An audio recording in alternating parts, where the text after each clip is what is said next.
राम राम साहब के अपने यूट्यूब चैनल पे आपका स्वागत है। हमारा विषय है राजस्थान कला एवं संस्कृति। राजस्थान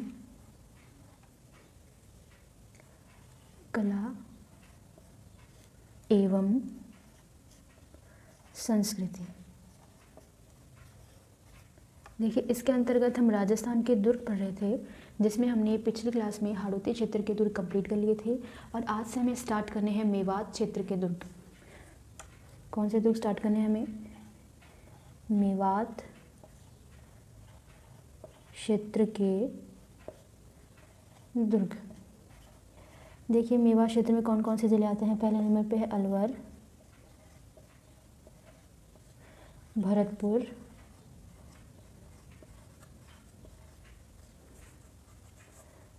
सवाई माधोपुर।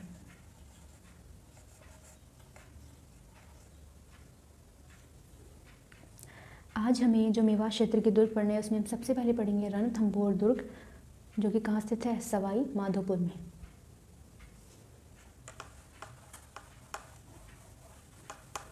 तो आज से हम स्टार्ट करेंगे रणथंभौर दुर्ग।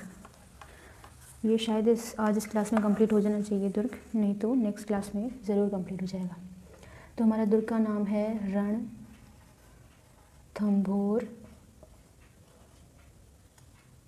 दुर्ग। तो सबसे पहले हम देखते हैं रणथंभौर दुर्ग कहाँ स्थित है। तो कहाँ है रणथंभौर दुर्ग? सवाई माधोपुर में। कहाँ स्थित है ये दुर्ग? सवाई माधोपुर में। अब हम इसके निर्माण की बात करते हैं कि रणथंभौर दुर्ग का निर्माण किसने करवाया। निर्माण करवाया है रणधामन देव चौहान ने। किसने कराया है?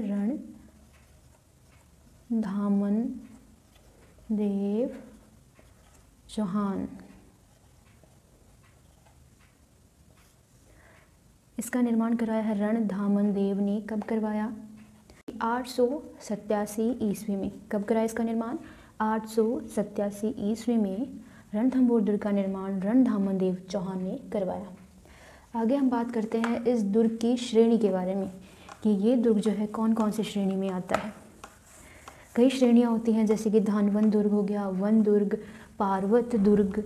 ओके, तो अब हम इसकी श्रेणी की बात करेंगे। श्रेणी, तो रणथंभौर दुर्ग कौन सी श्रेणी में आता है? इसे रखा जाता है ऐरण दुर्ग की श्रेणी में। ऐरण दुर्ग, इसका अर्थ क्या है? ऐसा दुर्ग जो ऊबड़ खाबड़ रास्तों से और कंटीली झाड़ियों से युक्त जिसका रास्ता हो, बहुत ही कठिन रास्ता हो। अगर हमें इस दुर्ग तक पहुंचना है तो हमें कंटीली झाड़ियों से युक्त रास्ता, ऊबड़ खाबड़ रास्ता और बहुत ही कठिन रास्ते से होते हुए गुजरना होगा, तभी हम इस दुर्ग तक पहुंच सकते हैं। ऐसा क्यों किया जाता था? ताकि जो सेना आक्रमण करने आ रही है दुर्ग पे, वो आसानी से दुर्ग तक ना पहुंच पाए। इसीलिए दुर्गों का निर्माण ऐसी जगहों पे किया जाता था, जैसे कि रेगिस्तान में कराया जाता था, पहाड़ियों पे कराया जाता था और जल के किनारे कराया जाता था, ताकि जो दुश्मन सेना है वो आराम से दुर्ग तक ना पहुंच पाए। तो ऐरण दुर्ग का क्या अर्थ है? इसका अर्थ है कि रास्ता जो है दुर्ग तक पहुंचने का वो कैसा है? कठिन रास्ता है, कंटीली झाड़ियां हैं,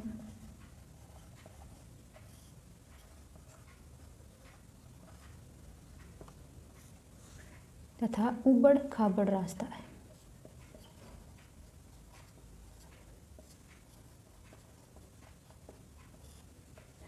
ये हो गई इसकी श्रेणी की बात। अब हम बात करते हैं, क्योंकि ये दुर्ग एक पहाड़ी पे बना हुआ है, तो उस पहाड़ी का नाम क्या है? पहाड़ी की बात करते हैं हम कि रणथंभौर दुर्ग किस पहाड़ी पे बना है। पहाड़ी का नाम है रणथंभ पहाड़ी।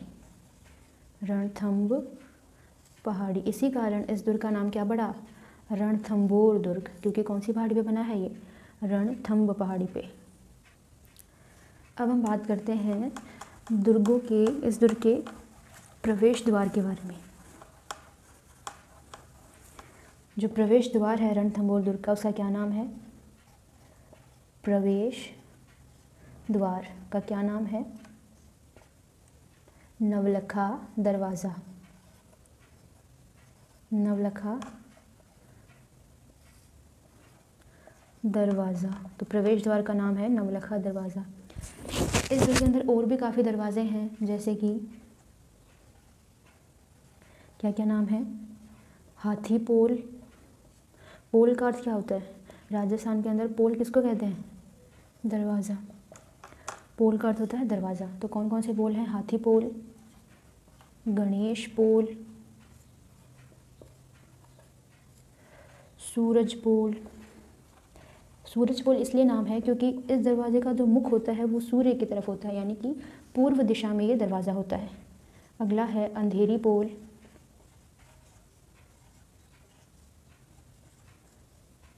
और लास्ट है त्रिपोलिया पोल। त्रिपोलिया पोल, ठीक है। तो प्रवेश द्वार है नवलखा दरवाज़ा। ये बहुत ही इंपॉर्टेंट है पॉइंट कि रणथंभौर दुर्ग का प्रवेश द्वार का क्या नाम है? नवलखा दरवाज़ा। आगे आते हमारे हाथी पोल, गणेश पोल, सूरज पोल, अंधेरी पोल और त्रिपोलिया पोल। अब हम आगे की बातें देखते हैं इस दुर्ग की।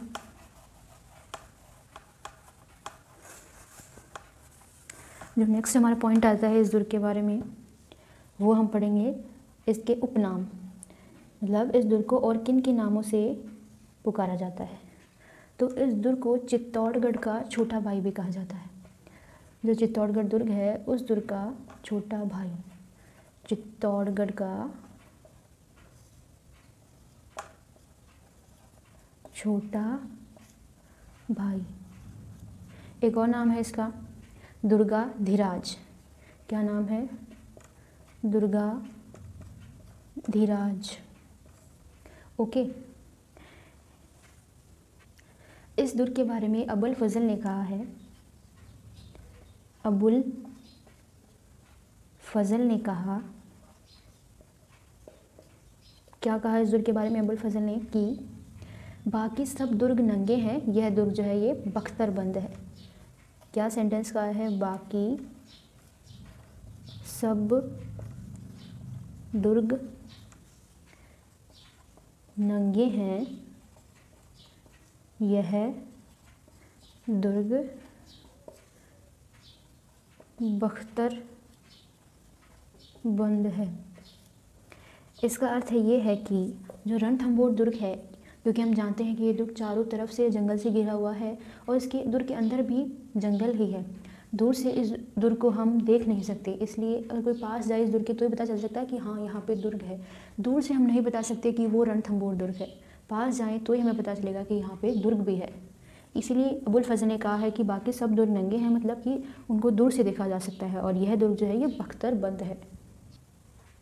अब हम इस दुर्ग पे अधिकारों की बात करेंगे कि किस किस दुर्ग इस पे अधिकार किया।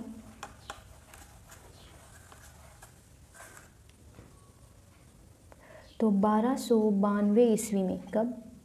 1292 ईस्वी में जलालुद्दीन खिलजी 1292 ईस्वी में जलालुद्दीन खिलजी ने इस दुर्ग पे आक्रमण किया,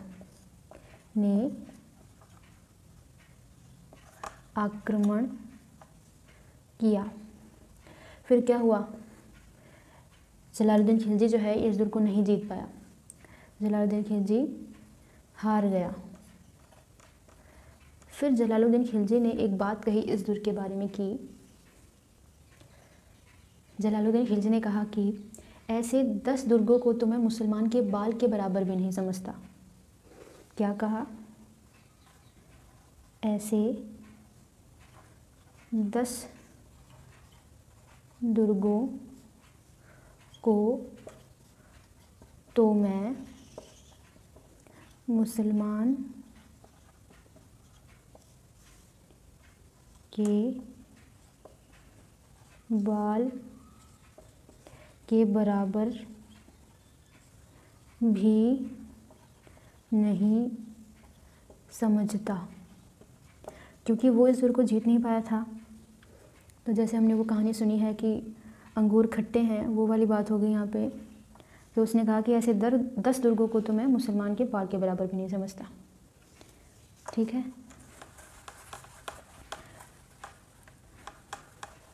फिर किसने आक्रमण किया इस दुर्ग पे? 1292 ईस्वी में तो जलालुद्दीन खिलजी ने इस पे आक्रमण किया। बाद में 1299 ईस्वी की बात है, 1299 ईस्वी में किसने आक्रमण किया इस पे? एके ने। एके का क्या मतलब है? अलाउद्दीन खिलजी। ठीक है, इन्होंने इस पे आक्रमण किया, अलाउद्दीन खिलजी ने आक्रमण किया, लेकिन क्या हुआ? ये भी हार गया। 1299 ईस्वी में अलाउद्दीन खिलजी ने आक्रमण किया रणथंभौर दुर्ग पे, लेकिन फिर वो हार गया। फिर उसने दोबारा आक्रमण किया, दोबारा आक्रमण किया। कब किया? दोबारा आक्रमण कब किया? 1301 ईस्वी में, जिसकी वजह से रणथंभौर दुर्ग में प्रथम साका हुआ। प्रथम साका हुआ। देखिए, पहले समझते हैं हम साका का अर्थ क्या है। साका होता है जौहर प्लस केसरिया।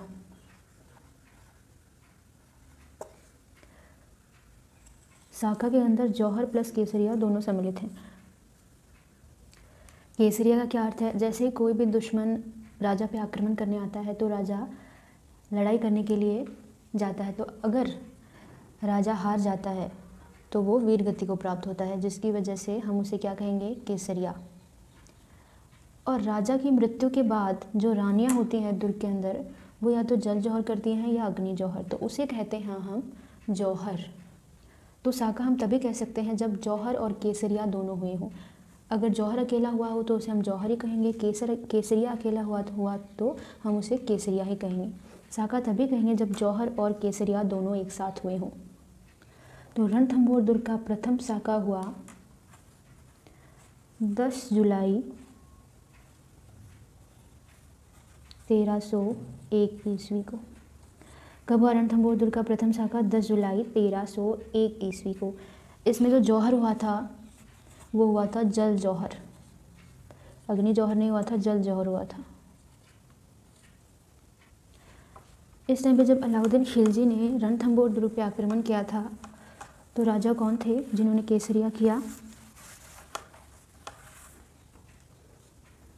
इस टाइम पे रणथंभौर दुर्ग के राजा थे हमीर देव चौहान। क्या नाम है? हमीर देव चौहान। इनके नेतृत्व में केसरिया हुआ और इनकी पत्नी थी, पत्नी का नाम था रंग देवी, या फिर इनका एक अन्य नाम था देवल देवी। देवल देवी, इनके नेतृत्व में क्या हुआ था? जल जौहर। जहाँ पे इन्होंने जल जौहर किया था उस तालाब का क्या नाम था? पदमसर तालाब। पदमसर तालाब। तो हमने क्या देखा? 1299 ईस्वी में अलाउद्दीन खिलजी ने आक्रमण किया था, बट वो उस टाइम पे हार गया था। फिर उसने दोबारा आक्रमण किया 1301 ईस्वी में, जिसके कारण रणथंभौर दुर्ग में प्रथम साका हुआ। कब हुआ? 10 जुलाई 1301 ईस्वी को। यह एक जल जौहर था। यहाँ पे राजा थे हमीर देव चौहान और पत्नी थी उनकी रंग देवी, जिनके नेतृत्व में जल जौहर हुआ। और कहाँ हुआ था ये जल जौहर? पदमसर तालाब, रणथंभौर दुर्ग में। आगे हम बात करते हैं ग्रंथ के बारे में। ये जो साका हुआ था रणथंभौर दुर्ग में, ये बहुत ही इंपॉर्टेंट है। कई बार एग्जाम में इसके क्वेश्चन आ चुके हैं अलग अलग तरीके से। तो अब हम बात करते हैं ग्रंथ के बारे में। किसने लिखा ये ग्रंथ? अमीर खुसरो। क्या नाम है व्यक्ति का? अमीर खुसरो। कौन है ये? ये एके अलाउद्दीन खिलजी का क्या है? अलाउद्दीन खिलजी का दरबारी विद्वान। अमीर खुसरो ने ग्रंथ लिखा जिसका नाम था ख्वाजीन उल फतूह। ये ग्रंथ लिखा अमीर खुसरो ने, ख्वाजीन उल फतूह। इसका अर्थ क्या है? उसने कहा कि आज कुफ्र का घर इस्लाम का घर बन गया है, का घर बन गया है।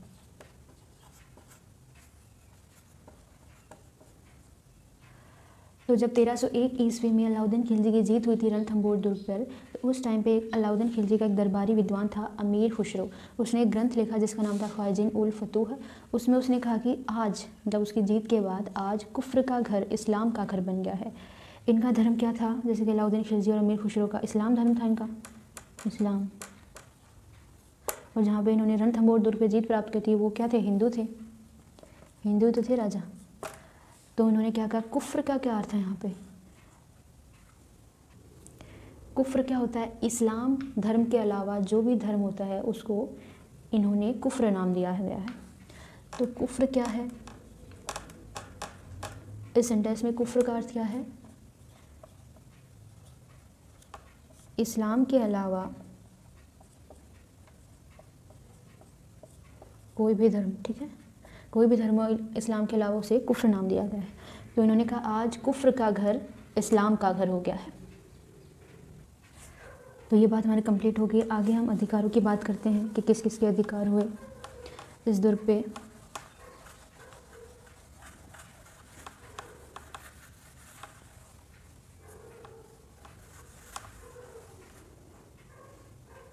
बाद में इस दुर्ग पे राणा सांगा का अधिकार हुआ। किसका अधिकार हुआ? राणा सांगा का अधिकार।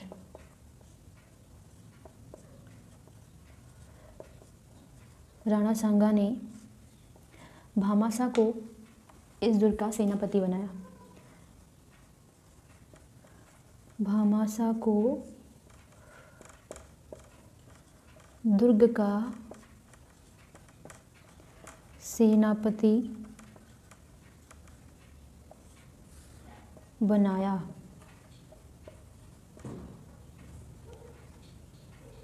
बाद में 1533 ईस्वी में यहाँ पे अधिकार हुआ बहादुर शाह का। बहादुर शाह कहाँ से था ये? गुजरात से। गुजरात का अधिकार हुआ।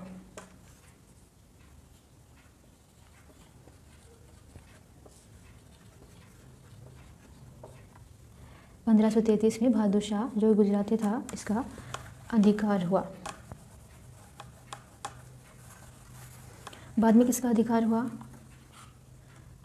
1542 ईस्वी में शेर शाह सूरी का अधिकार हुआ। शेर शाह सूरी का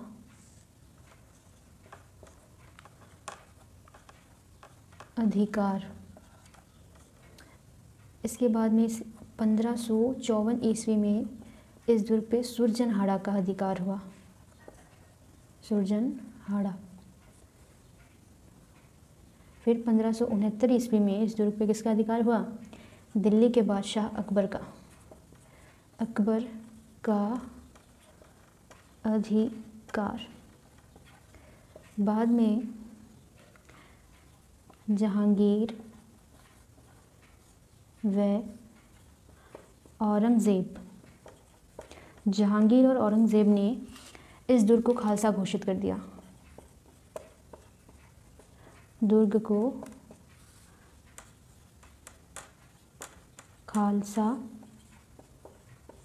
घोषित कर दिया।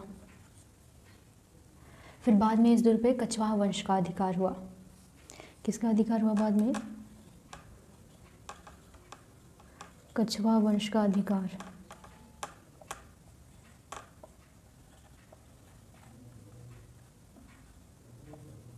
अब हम रणथंभौर दुर्ग के एक मंदिर की बात करेंगे जो कि बहुत ही प्रसिद्ध मंदिर है।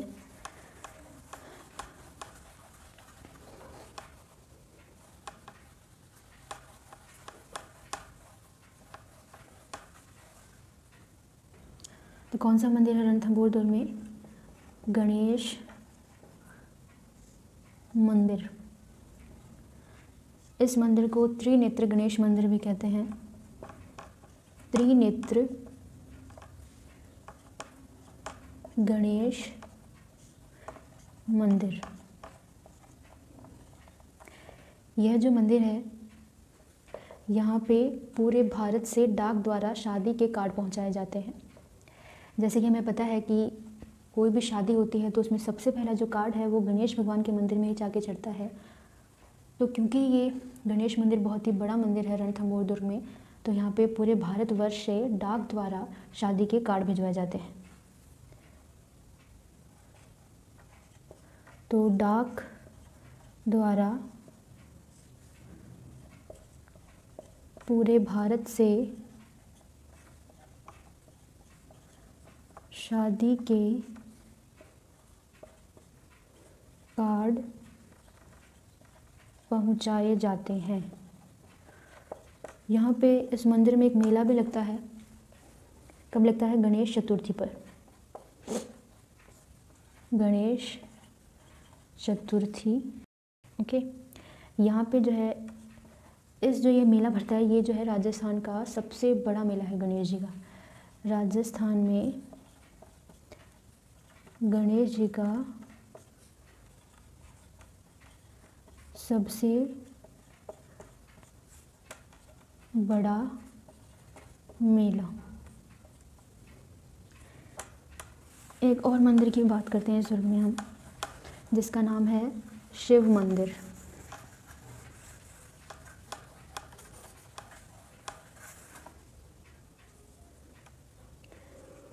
शिव मंदिर। इस शिव मंदिर पे हमीर देव चौहान ने अपना सर काटकर भगवान शिव को चढ़ाया था। हमीर देव चौहान ने सिर काटकर चढ़ाया था। अब हम बात करेंगे इस दुर्ग में कौन सी छतरी हैं। तो यहाँ पे कर्मावती की अधूरी छतरी है। किसकी छतरी है? कर्मावती की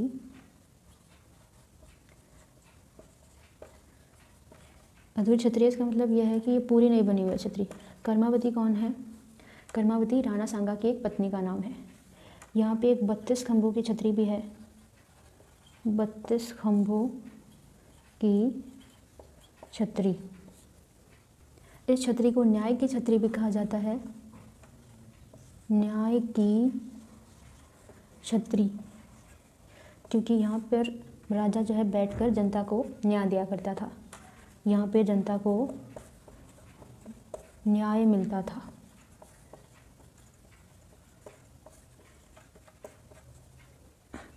अब हम बात करते हैं रणथंभौर की एक मस्जिद है उसके बारे में। मस्जिद का नाम है उषा मस्जिद। क्या नाम है मस्जिद का? उषा मस्जिद। ये जो उषा मस्जिद है ये पहले मंदिर था। पहले क्या था? ये पहले मंदिर था। तो किसने चेंज किया इसको मंदिर से मस्जिद में? इसको इल्तुतमिश, एक व्यक्ति था इल्तुतमिश, इसने उषा मंदिर को उषा मस्जिद में चेंज किया। ये उषा मस्जिद है, ये इम्पोर्टेंट है एग्ज़ाम की दृष्टि से। आगे हम बात करते हैं कि रणथंभौर दुर्ग में एक गिरजाघर भी है। गिरजाघर, गिरजाघर का मतलब है चर्च। तो अगर हमसे कोई पूछे कि ऐसा कौन सा दुर्ग है जिसमें मंदिर, मस्जिद और गिरजाघर तीनों हैं, तो वो कौन सा दुर्ग है? रणथंभौर दुर्ग। तो मंदिर भी है प्लस मस्जिद भी है प्लस गिरजाघर भी है। कौन से दुर्ग में?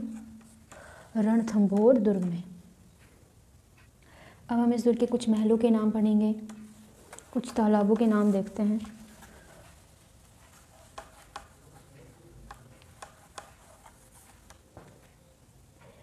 सबसे पहले आता है नाम हमीर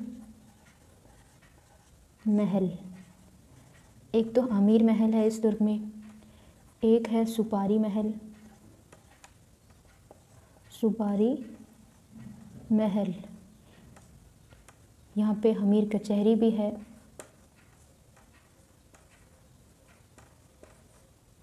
यहाँ पे बादल महल है, बादल महल। एक जोरा भोरा महल भी है, जोरा भोरा महल। यहाँ पे गुप्त गंगा भी है, गुप्त गंगा। यहाँ पे रानीहाट तालाब है। एक लक्ष्मी नारायण जी का मंदिर है, लक्ष्मी नारायण मंदिर।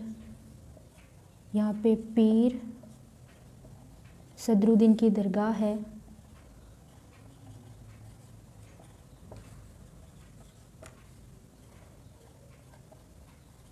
और लास्ट है हमारा एक कुकुर घाटी है। यहाँ पे कुकुर घाटी, कुकुर का मतलब कुत्ते की यहाँ पे छतरी है। तो अब हम देख लेते हैं कि आज हमने क्या क्या पढ़ा है। तो आज हमने मेवात क्षेत्र के दुर्ग स्टार्ट किए थे, जिसमें हमने सबसे पहला लिया है रणथंभौर दुर्ग, जिसका निर्माण करवाया था रणधामन देव चौहान ने। ये श्रेणी एरन दुर्ग की श्रेणी में आता है। रणथंभ पहाड़ी पे बना है। इसका प्रवेश द्वार नवलखा है और कुछ और दरवाजे भी हमने पढ़े थे। इसका जो उपनाम है वो चित्तौड़गढ़ का छोटा बाई है। दुर्गाधिराज भी इसका एक उपनाम है। अबुल फजल ने कहा कि बाकी सब दुर्ग तो नंगे हैं, ये बख्तरबंद है। इसमें अधिकारों की बात की हमने कि 1292 इसमें जलालुद्दीन खिलजी ने आक्रमण किया, वो हार गया। तो उसने क्या कहा कि ऐसे 10 दुर्गों को तो मैं मुसलमान के बाल के बराबर भी नहीं समझता। बाद में 1299 ईस्वी में अलाउद्दीन खिलजी ने आक्रमण किया। उस टाइम पे वो हार गया, बट उसने दोबारा आक्रमण किया 1301 ईस्वी में, जिसके कारण रणथंभौर दुर्ग में प्रथम साका हुआ। 10 जुलाई 1301 ईस्वी को यहाँ पे रानियों ने जल जौहर किया। राजा हमीर देव चौहान के नेतृत्व में केसरिया हुआ और पत्नी रंग देवी या देवल देवी के नेतृत्व में जल जौहर हुआ। पदमसर तालाब में अमीर खुसरो ने ग्रंथ लिखा ख्वाजीन उल फतूह, जिसने उसने कहा कि आज कुफ्र का घर इस्लाम का घर हो गया है। बाद में हमने और अधिकारों की बातें की, जैसे कि राणा सांगा का अधिकार हुआ 1533 ईस्वी में, बहादुर शाह का अधिकार हुआ 1542 में, शेर शाह सूरी का 1554 में, सुरजनहाड़ा का 1569 में अकबर का अधिकार हुआ। फिर जहांगीर और औरंगजेब ने इस दुर्ग को खालसा घोषित कर दिया। बाद में यहाँ पे कछवाओं का अधिकार हुआ। यहाँ पे एक गणेश मंदिर भी है, जिसे त्रिनेत्र गणेश मंदिर भी कहते हैं। यहाँ पे पूरे भारतवर्ष से शादी के कार्ड डाक द्वारा पहुँचाए जाते हैं। यहाँ पे गणेश चतुर्थी के दिन एक बहुत बड़ा मेला भरता है, जो कि राजस्थान का सबसे बड़ा गणेश जी का मेला है। कौन से दिन? भाद्रपद शुक्ल चतुर्थी के दिन।